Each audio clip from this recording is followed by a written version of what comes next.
Hey guys, Reese here. Thanks for stopping by my channel again today. So today I want to talk about laying the foundation to building wealth in your adult years by starting as a teenager. That's really when my desire to become financially free and build my wealth began, was in my early high school years. However, unfortunately, as a teenager, I did nothing about these goals. I really thought that I was too young to do anything about building my wealth when I was 13, 14, 15, and that I'd really have to wait until I turned 18, maybe even get a college degree before I could do anything about building my wealth. Because that's really when I would be making some money and have the money to be able to invest in real estate or the stock market. And unfortunately, because of these limiting beliefs as a teenager, I didn't make my first real estate investment until I believe a decade later at 24. Just imagine how much farther I'd be today if I would have laid the groundwork to building wealth at 14 years old and then maybe bought my first property when I turned 18. I believe there are a lot of young people out there today that are putting off laying that foundation that I'm talking about until they turn 18 or graduate college because they have the same limiting beliefs I did when I was younger. And while there are certainly some things you can't do under the age of 18, there are certain things you can do to position yourself well once you reach adulthood. So in this video today, I'm going to share what I should have done as a teenager and what you should do now as a teenager to lay the foundation to building wealth as an adult. And of course, if you're an adult watching this video, please stick around and watch to the end, as these tips are helpful for any age. So if that sounds good to you guys, please like this video and go ahead and subscribe if you haven't already, so you get notified when I upload new content to this channel related to real estate, personal finance, and building your wealth. It really helps me out as a small channel, so I really appreciate it. So with that said, let's dive into the video. So the first thing you really need to focus on as a teenager is building strong financial habits. These are the building blocks for growing your wealth and something that should really be ingrained in who you are as you become an adult. And the first step to building those strong financial habits are to educate yourself. And when I say educate yourself, I don't mean focus on getting good grades in school, although that's important.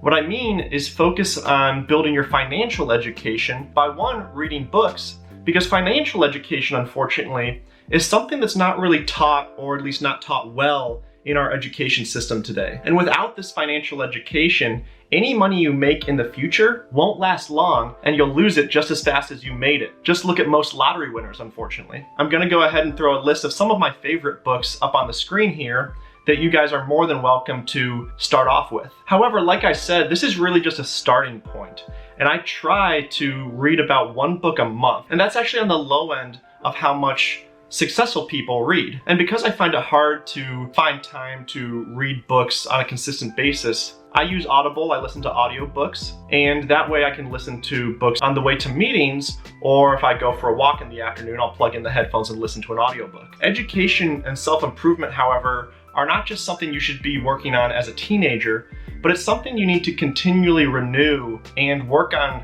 now as a teenager and throughout your life. It's always funny how the more you learn, you really start to realize the less you know. So step 2 will be to get a source of income. So this could be a part-time job making minimum wage. It could be starting your own lawn care business or shoveling snow. The goal is not to work 40 hours a week and make as much money as possible. However, you should really aim to be working about 10 to 20 hours a week and build a steady stream of income, no matter how big or small, so that you can start saving that income and start building strong financial habits. And once you establish that steady stream of income, it's time for step 3, which will be to establish a budget and start to track your income and expenses. Now, as a teenager, unless you unfortunately have to provide for your family, you should really aim to be saving about 50% of your income. This is the goal of many working adults that are trying to achieve financial freedom and build wealth. However, as a teenager, in most situations, you should be able to save about 50% of your income, as your expenses should be very low at this point in time. And while when you first start to make that steady stream of income, it's very exciting. This is kind of the first money you've made aside from what your parents give you. It's very easy to spend that money. However, right now we want to be saving, tracking, and building those habits of saving 50% of your income. And this will really set you up well for when you get your first job after high school or after college and start making quite a bit more money. The habits will be in place to help you continue to save and not inflate your style of living. Now, as you work on saving 50% of your income and keeping low expenses, you should also be working on step 4, which is to start building your credit. I love real estate as an investment, and that's primarily what I invest all my money into. However, in most situations, you need a good credit score to get a great interest rate or even qualify for a mortgage on a property. Now, of course, if you're under 18 years old, you're going to have your parents co-sign on the card. However, if you're over 18 years old, you can start off with what's called a secured credit card, which means you'll pay, for example, a $100 security deposit, and then your credit limit will be $100. This is a great way to start building your credit and really learn that responsibility of having a credit card and not spending that money even though it's available. Now, my favorite secured credit card is the Discover It secured credit card. It offers cash back, which is really, really nice as a secured credit card. So I'll go ahead and leave a link to that in the description below if you're interested. However, it's super, super important to never carry bad debt.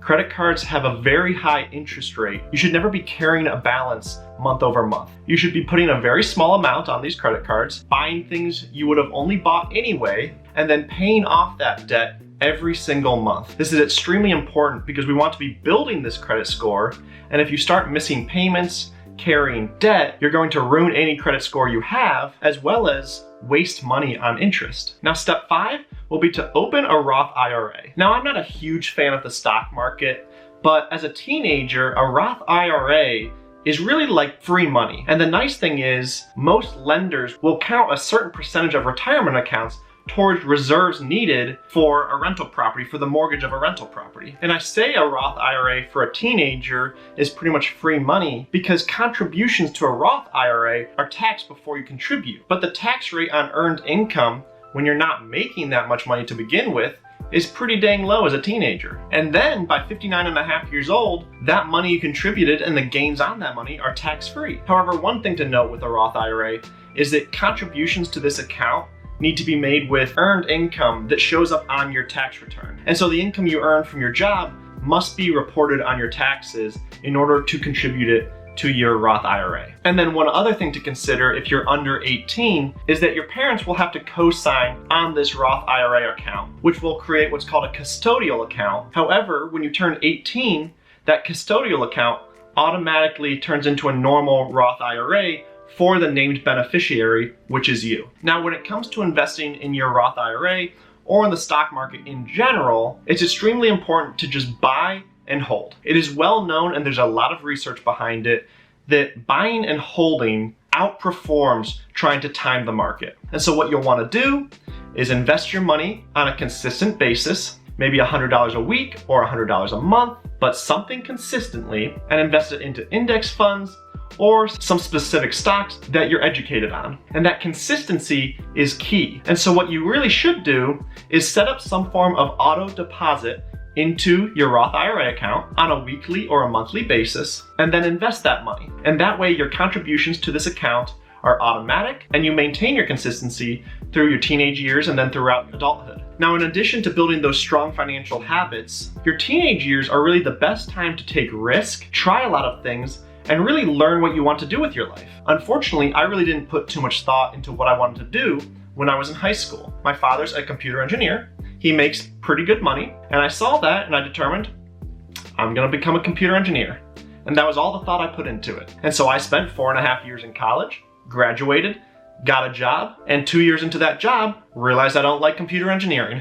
And while I'm grateful for the opportunity and the money I was able to earn as an engineer, which helped me get a start in real estate, I really wasted 4.5 years in college. My father and I wasted money on tuition and boarding, and I lost that time I could have been learning about real estate, investing in real estate, and building a business in real estate. Meanwhile, I have a great friend at my brokerage who just turned 18 probably 6 months ago, and in that time became a real estate agent and has built a strong business, earning more than I was as a computer engineer with 4 years of college education and $50,000 of debt. And so what you really should do as a teenager in high school is research a lot of career opportunities. And this can be free research online through Google searches or YouTube searches, but come up with those top 5 or 10 careers you think you would really have a strong interest for. And once you find those top maybe 5 careers, try and find internships in those fields. And this will probably be unpaid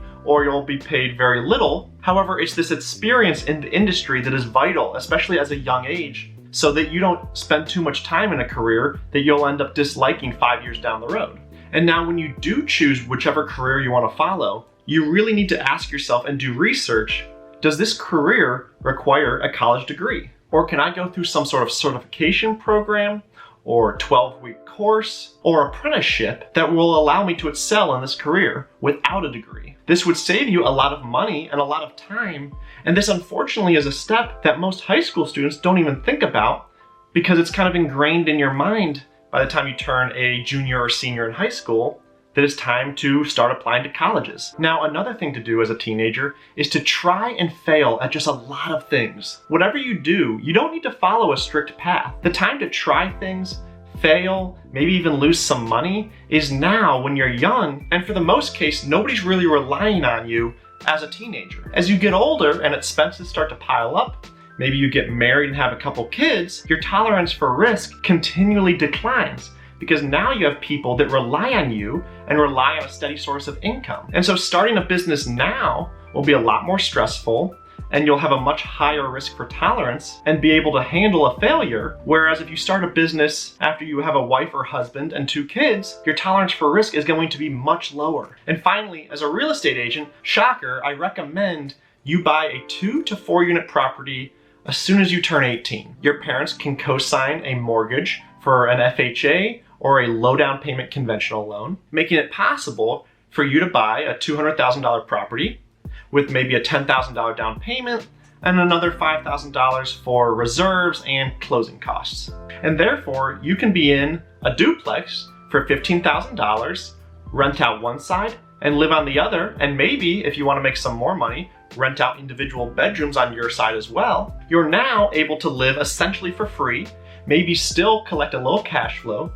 Your net worth is appreciating by on average 3% a year on that purchase price of $200,000, let alone if you bought a property below market and then added value to that property, you could increase your net worth by 20 to 30% of that purchase price. And so now by age 18, for this example, you could have a net worth of $60,000 instead of potentially going to college and being in debt and then paying rent as a student to someone like me, a landlord. However, you should try to do this no matter if you go to college or choose college isn't right for you. You need a place to live, most likely after moving out of your parents' house, and this is a great first investment. So thank you everyone, I really appreciate you all watching this video.